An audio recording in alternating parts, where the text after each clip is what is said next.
পবিত্ৰ ভাদ মাহত আমিও গৈ ওলালোঁ ঢেকীয়াখোৱা নামঘৰ। তাৰ পৰা পোনে পোনে মইনাপৰীয়া নামঘৰ পালোঁগৈ। মইনাপৰীয়া নামঘৰলৈ প্ৰথমবাৰৰ বাবে গৈছোঁ। আগতে যোৱাৰ তেনে কোনো অভিজ্ঞতা নাই। ঢেকীয়াখোৱা নামঘৰলৈ গ'লে হেনো মইনাপৰীয়া নামঘৰলৈ যাব লাগে।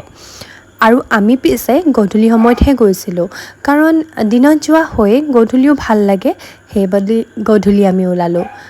আৰু মনৰ শান্তিৰে এগছি ধুনীয়াকৈ বন্তি জ্বলাই ল'লোঁ।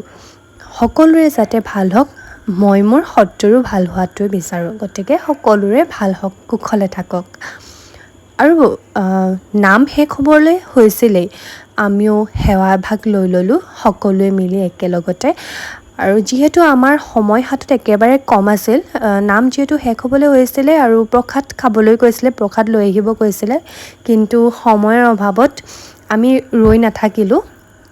ঢেকীয়াখোৱা নামঘৰত প্ৰসাদ পালোঁৱেই, সেইবুলি মইনাপৰীয়া নামঘৰৰ পৰা নল'লোঁ আৰু তাৰ পৰা পোনে পোনে ঘৰলৈ বুলি উভতিলোঁ। তো আজি ইমানেই আছিল। Bye bye.